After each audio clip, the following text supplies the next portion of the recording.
Hello friends, once again welcome back to my YouTube channel crack CSC. Friends, मेरा नाम अंकित तिवारी है और आज हम फेक न्यूज़ से रिलेटेड टॉपिक को डिटेल से डिस्कशन करेंगे और जानेंगे कि फेक न्यूज़ क्या होता है और फेक न्यूज़ के क्या इम्पैक्ट हैं और फेक न्यूज़ को कैसे फैलाया जाता है एंड इसको रोकने के लिए क्या अभी तक एफर्ट्स किए गए हैं और फिर इससे रिलेटेड अगर कोई लॉ है, कोई पॉलिसी है तो वो हम जानेंगे। और इसके अलावा इंडिया का स्पेशली इसको फेक न्यूज़ को रोकने को लेकर के क्या अब तक प्रयास किए गए वो हम देखेंगे और लास्ट में हम कंक्लूजन देखेंगे।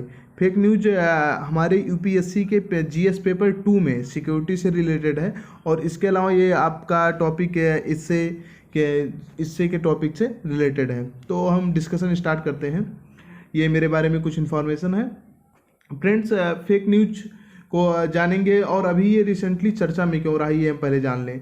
तो अभी कोविड-19 को लेकर के बहुत सारी मिस इन्फॉर्मेशन, बहुत सारी गलत सूचनाएं जो है लोगों को फैलाई गई, इंडिविजुअल्स को और इसके अलावा सोशल साइट्स के द्वारा भी कि आप ऐसा करेंगे तो कोरोना नहीं होगा और ऐसा करेंगे तो नहीं होगा, या फिर आप घर के बाहर धूप में खड़े हो जाएं तो कोरोना भाग जाएगा। ऐसी बहुत सारी मिस इन्फॉर्मेशन लोगों तक पहुंचाई गई जिससे लोगों के बीच में काफ़ी एक डायलिमा की सिचुएशन रही।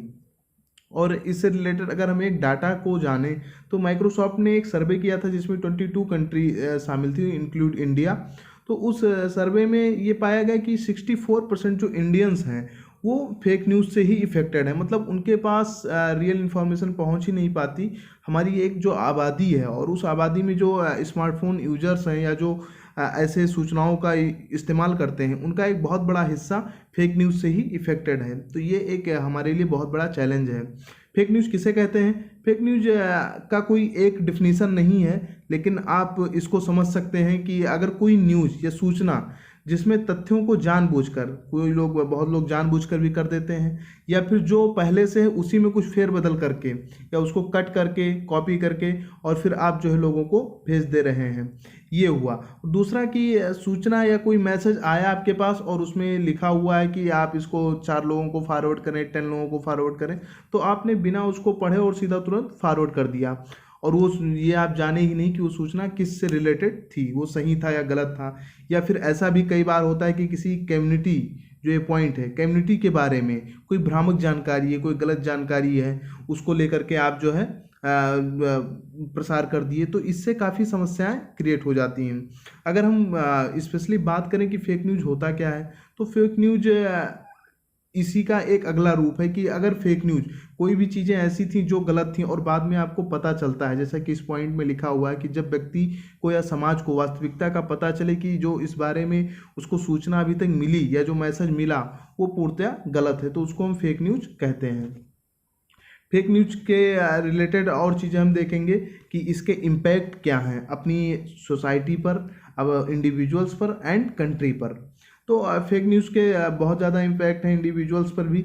अगर पॉइंट नंबर 1 में हम डिस्कशन करें कि किसी व्यक्ति के बारे में गलत जानकारी फैलाई जा रही है, तो इससे उसका व्यक्ति का जो है अधिकार का, मौलिक अधिकार का हनन हो जा रहा है, उसकी छवि खराब होती है। मौलिक अधिकार का मतलब ये कि आर्टिकल उसका 21 जो राइट टू रिस्पेक्ट के साथ, सम्मान के साथ जीवन जीने का अधिकार है, उसका हनन हुआ। उसके बारे में गलत सूचनाएं फैलाई गई जिससे जो एक उसके लोग जानने वाले थे उसको लेकर के उन्होंने एक निगेटिव अपने माइंड में जो है क्रिएशन, एक इमेज बना लिया। तो ये एक समस्या है और उस व्यक्ति की पूरी लाइफ जो है एक तरीके से आप कह लीजिए इंड हो जाता है, क्योंकि जब किसी एक व्यक्ति के बारे में बहुत गलत सूचनाएं फैलाई जाती हैं तो जो सच्चाई होता है, जो एग्जैक्टली रियलिटी होता है, वो आने में बहुत लेट हो जाता है, जबकि गलत सूचनाएं बहुत जल्दी फैल जाती हैं। और अगर हम इसका सोसाइटी पे इम्पैक्ट देखें तो पॉइंट नंबर 2 में आप देखिए कि अगर कोई मिस इन्फॉर्मेशन है, कोई फेक न्यूज़ है, तो इसको फैलाने से, जैसे हिंदू मुस्लिम के बारे में कोई अगर सूचनाएं हैं तो उसको फैलाने से दोनों के बीच में हिंसा हो सकता है। और इसके अलावा मॉब लीचिंग जैसी घटनाएं हो सकती हैं जो कि हमारे समाज में देखने को मिलती हैं। बहुत सारे जो है इशूज़ को लेकर के, अभी मैं आपको अगर एग्जांपल्स बताऊं तो रिसेंटली कुछ महीनों पहले झारखंड में एक पूरी एक जो है कम्युनिटी ने एक आदमी को पकड़ करके मॉब लीचिंग में जो है उसे मार दिया और कहे कि बच्चा चोरी कर रहा था। इसके अलावा भी आप महाराष्ट्र में पालघर की घटना सुने होंगे। तो इन सब चीज़ों से क्या होता है कि हमारे जो लॉ एंड ऑर्डर की सिचुएशन है वो बहुत डिफ़िकल्ट हो जाती है, बहुत प्रॉब्लम हो जाती है और देश में काफ़ी समस्या हो जाती है। इसके अलावा WHO ने इसे जो है इन्फोडेमिक का खतरा बताया है। इन्फोडेमिक एक ऐसी स्थिति है कि जिसमें पूरा जो ग्लोबल कम्युनिटी है, जो अपनी पूरी ग्लोबल सोसाइटी है, उसको कोई एग्जैक्ट जो फैक्ट था वो पता ही नहीं चल पा रहा है, रियल इन्फॉर्मेशन पता ही नहीं चल पा रही है, और वो जहाँ से भी उसको इन्फॉर्मेशन मिल रही है वो सही नहीं मिल पा रहा है। तो ये मतलब WHO ने एक ऐसा अंदेशा जताया है कि ये अपनी जो ग्लोबल कम्युनिटी है पूरा फेस कर रही है। और पॉइंट नंबर 4 अगर हम देखें तो ये ज़्यादा इंपॉर्टेंट है कि फेक न्यूज़ बहुत सारे जो है अपराधों को जन्म देता है। जैसे कि आप मान लीजिए किसी व्यक्ति के बारे में कोई इन्फॉर्मेशन फैलाई गई, ठीक है, और वो इन्फॉर्मेशन गलत थी, तो जो व्यक्ति उसको लेकर के अगर उसने ऐसा सुना कि मेरे बारे में ऐसी इन्फॉर्मेशन फैलाई गई जो कि गलत है, तो उत्तेजित हो सकता है और वो किसी तरीके के क्राइम कर सकता है। और पॉइंट नंबर 5 में अगर हम देखें तो जो फेक न्यूज है उसके वजह से देश की छवि जो है इंटरनेशनल लेवल पे बहुत ज़्यादा ख़राब होती है, उसकी इमेज ख़राब होती है, क्योंकि इससे आपके जो है पर्यटन पर इम्पैक्ट पड़ता है। अगर मान लीजिए कि इंडिया में किसी जो है व्यक्ति किसी समाज में मॉब ब्लीचिंग जैसी घटनाएं हुई, तो जो हमारे यहाँ ग्लोबल या जो वर्ल्ड से टूरिस्ट आते हैं वो जो है डर जाते हैं कि यार अगर इंडिया में ऐसी सिचुएशन है तो फिर एक दिक्कत हो। और इसके अलावा हमारे जो है इन्वेस्टमेंट पे प्रभाव पड़ता है, हमारी पूरी की पूरी अर्थव्यवस्था पे इसका बहुत बड़ा प्रभाव पड़ता है। तो ये एक चैलेंज है। और इसके अलावा अगर हम देखें इसका इंडिया जैसे लोकतांत्रिक देश हैं उन पे भी चैलेंज है। अभी आप कुछ समय पहले देखे होंगे कि USA के प्रेसिडेंट इलेक्शन में रूस का हस्तक्षेप हो, जिसमें जो है फेसबुक का भी रोल रहा, और उसके द्वारा क्या किया गया, USA के जो सिटीजन्स थे उनको कुछ एड दिखाया गया जिससे उनके जो है माइंड को बदला गया और उन पे मोनोपोली किया गया, ठीक है, मैनिपुलेट किया गया। तो ये एक प्रॉब्लम क्रिएट हुई। और इसके अलावा अगर इंडिया के लिए हम स्पेशली बात करें तो हमारे लिए एक और चैलेंज है कि हमारे जो आसपास के कंट्रीज हैं वहाँ पर भी ऐसी समस्याएं हो जाती हैं, जैसे भारत बांग्लादेश के बीच में और भारत नेपाल के बीच में मिस इन्फॉर्मेशन हो जाती है। भारत बांग्लादेश के बीच में अगर मैं आपको एक एग्जांपल बताऊं तो अभी CAA सिटीजनशिप अमेंडमेंट एक्ट को लेकर के जो है बहुत सारी ऐसी मिस इन्फॉर्मेशन हो गई।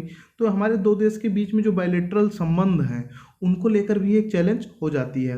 और इसके अलावा कोविड-19 को लेकर के ही बहुत सारे जो मिस इन्फॉर्मेशन फैलाई गई। तो यह पूरी एक चैलेंज है कि आप अगर गलत इन्फॉर्मेशन फैलाते हैं तो जिससे एक अनिश्चितता की स्थिति उत्पन्न होती है। और अब हम देखेंगे how to spread fake news, कैसे इसको फैलाया जाता है, इसमें किस किस का रोल है। तो फर्स्ट ऑफ ऑल तो यही है कि मिनिस्ट्री ऑफ MIT का एक डाटा है कि इंडिया में 82 करोड़ स्मार्टफोन यूजर्स हैं, यानी कि जो भी 82 करोड़ लोग भारत में क्या करते हैं, स्मार्टफोन की यूज करते हैं और उन पर इंटरनेट तक की पहुंच है।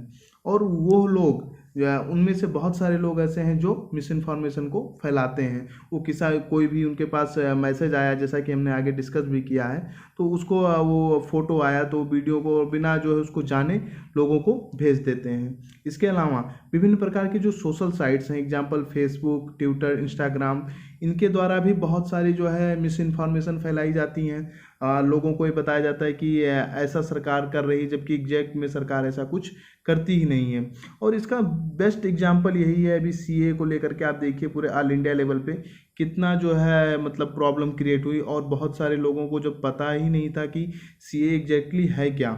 इस तरीके से इसमें बहुत सारे जो है अराजक समूह या फिर सामुदायिक संगठन भी इन्वॉल्व रहते हैं, और वो जानबूझकर दो धर्मों के बीच में मिस इन्फॉर्मेशन फैलाते हैं। काफ़ी उत्तेजक वो जो है सूचनाएं फैलाते हैं कि ऐसा था इस धर्म में। तो इससे काफ़ी चैलेंज होती है।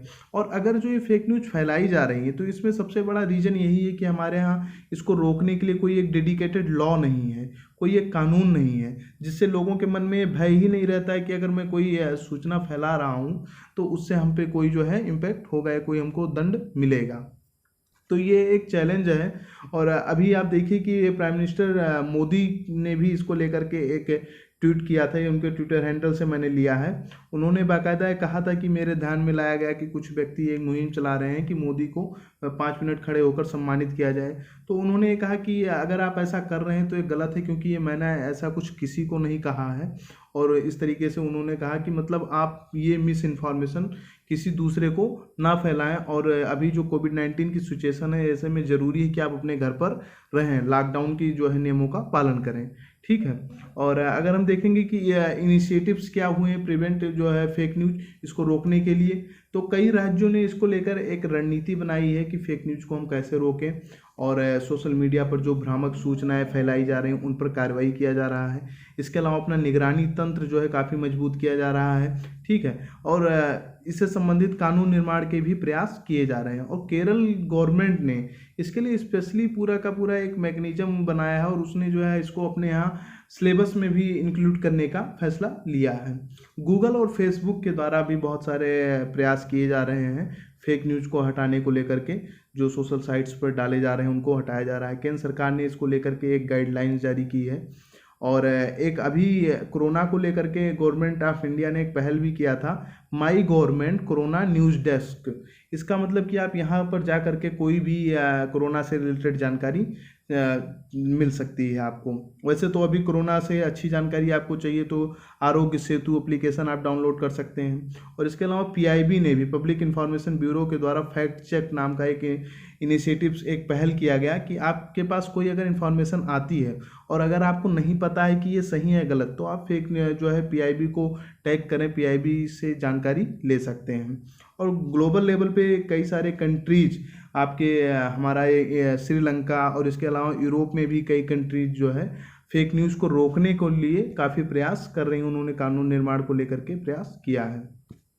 और व्हाट्सएप ने जो है WHO, यूनिसेफ और UNDP के साथ मिलकर के corona virus information hub launch किया है, जिससे कि आप व्हाट्सएप पे जा कर के कोई भी सूचना जान सकते हैं।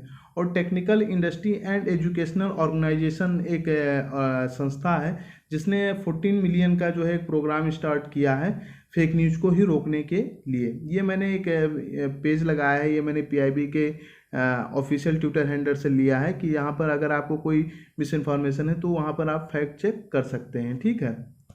और अब हम देखेंगे कि इससे रिलेटेड क्या कानून है हमारे देश में, क्या कोई पॉलिसी है। तो फर्स्ट ऑफ ऑल तो कोई कानून या कोई पॉलिसी नहीं है इंडिया में डेडिकेटेड जो फेक न्यूज़ को रोके, क्योंकि फ्रेंड्स हम जानते हैं कि जो फेक न्यूज़ से रिलेटेड चीज़ें हैं ये भी रिसेंटली काफ़ी इमर्जिंग हो रही है, काफ़ी जो है एक चैलेंज आ रहा है। इसके पहले ऐसा नहीं था। बट IPC सेक्शन 505 में कहा गया है कि अगर कोई व्यक्ति ऐसी सूचना या कथन को जो इस उद्देश्य से फैलाया जा रहा है जिससे कि जनता में, देश के किसी भी भाग में कहीं भी हो सकता है, अगर कोई भय या डर की भावना उत्पन्न हो रही है, शांति भंग का खतरा है, तो फिर आपको गिरफ्तार किया जाएगा और 3 साल का जेल और जो है कुछ जुर्माना भी लगाया जा सकता है।